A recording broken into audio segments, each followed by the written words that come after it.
Wonderful. Thank you, Dr. Dashtipour. That was really comprehensive. You really covered a lot of things that I and the audience will be very interested in. There's a few questions in the queue that I kind of want to address. I also have a few questions that were submitted by the audience beforehand. Um, and one of the questions is, do you think the fluctuation in dopamine levels in Parkinson's, especially in more advanced Parkinson's, when they have the ups and downs, the motor fluctuations, sometimes they're on, sometimes they're off. And this is something we see in more advanced Parkinson's patients, not in the early stages. You think the fluctuations in dopamine levels can also affect their cognitive abilities? Absolutely. So this is the one that actually I mentioned in my talk. I said dopamine is a tricky one because sometimes we add dopamine and one of the first reaction is that they say, okay, my dad got confused or my dad started to have hallucination. We know that. However, is not uncommon at all that I realized that from my patients that one of the symptoms of off time is they start to get confused and everything get foggy. And so that tells you that his medication wears off. So therefore, several times when I see that, I realize that it seems that is just a lack of dopamine. And definitely at that point is it deserve to increase to each dose of dopamine to see that maybe the mind get more clear. Or if it's the way that you said, coming with fluctuation, then you know that that's actually one of the sign of fluctuation. So therefore you add something to extend it or give the dopamine more frequently. Yeah, and therefore, touching on what you just said, so I guess cognition as a non-motor symptom, right?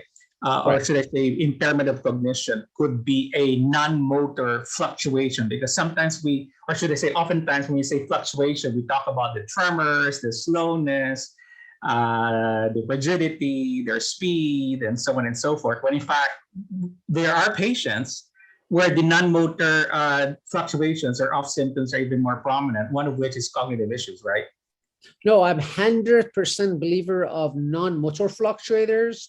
The reason that we only hear about motor fluctuation is unfortunately every clinical trial that is being done, especially their pivotal clinical trial that is being done for add-on therapy, it's only look at the motor diary. So in a clinical trial, they do not include patients that they have non-motor fluctuation for including the patient and also to look at the outcome measure. So for that reason, but I'm sure that it's changing. I see more and more paper about non-motor fluctuation, and I think it's deserved to several actually big studies, multiple center studies to look at the current medication or even new medication when it comes to the market to look at that aspect. Yeah, and then as a follow-up question, and this was also asked by one of the audience, have you seen patients that had motor and non-motor fluctuations before surgery and then had deep brain stimulation, and then there was improvement both of the motor and non-motor symptoms, including cognitive impairment? Yes, I have seen. I do not give my patient false hope about it though. So I tell my patients, try to make it very tangible. I said, when you have DBS, look at how do you feel after you take your dopamine, basically levodopa at best. Sure. And DBS help you to achieve that condition continuously. That's sure. What you achieve. However, so if they tell me that, yes, but even at the best condition, still I have some balance issues. So I tell them then I do not guarantee your balance gets better. Okay. If you did DBS and balance get better, then it's the extra bonus, which there are some reports about that. However, I do not promise them in advance. The same thing for cognition. We always talk about the cognition maybe get worse after DBS, which is actually the area that always I discuss about that. I say if somebody has, some cognitive impairment already, what they lose if they do DBS anyway. So I know some people thinking that maybe make it more advanced, but I think it's more debatable to if really DBS accelerates the cognitive impairment.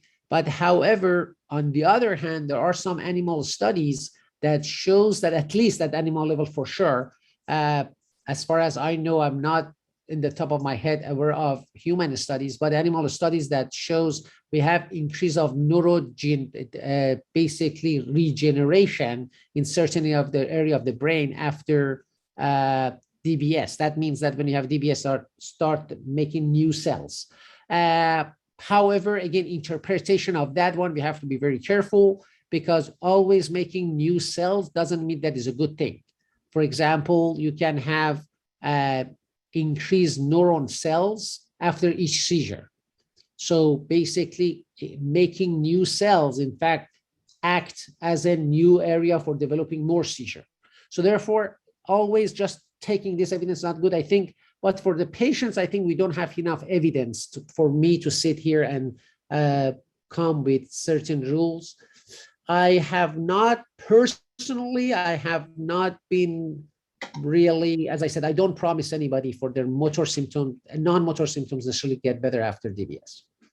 Got it.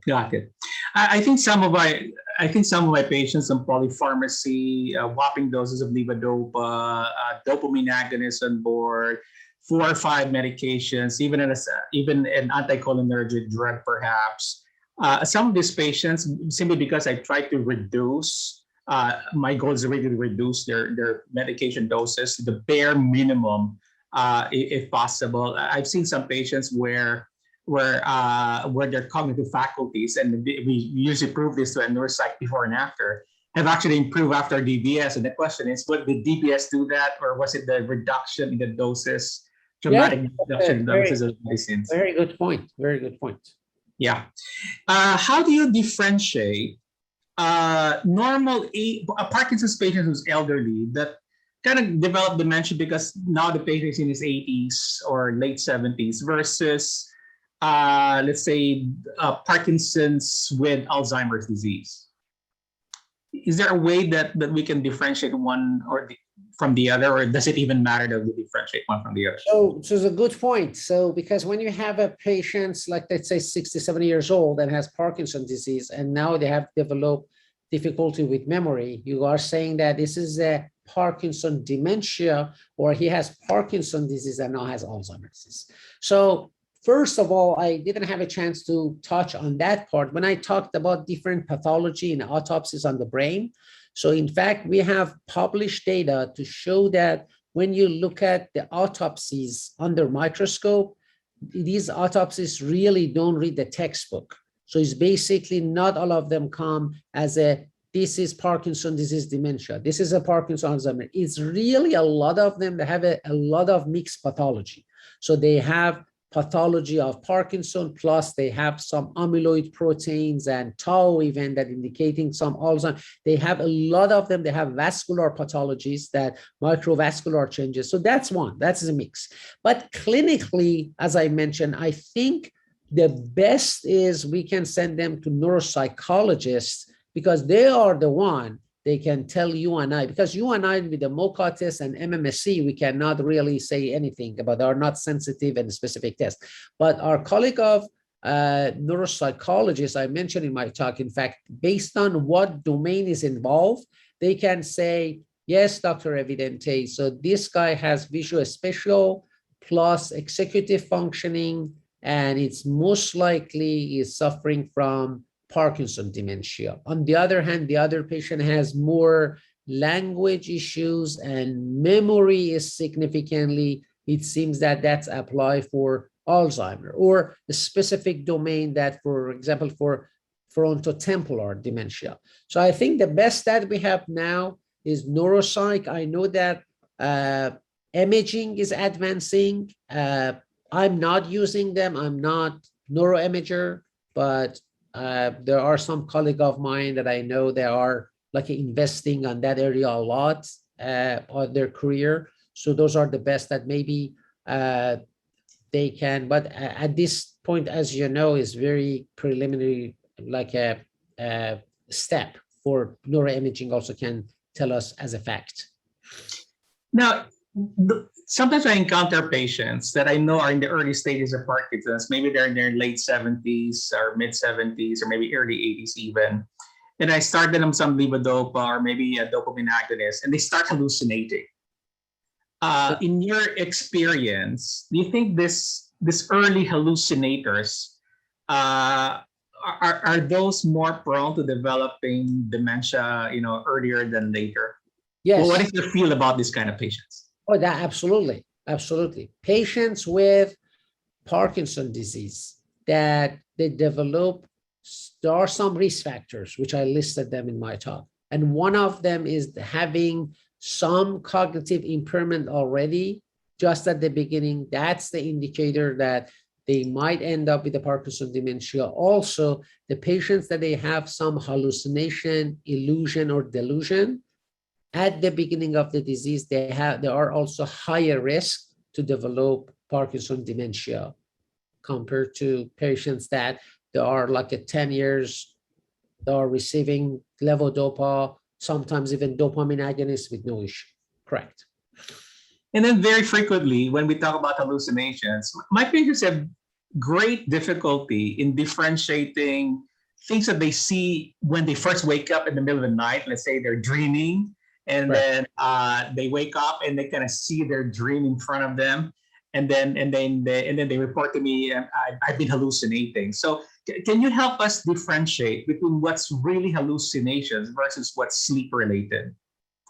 So I just get just a history.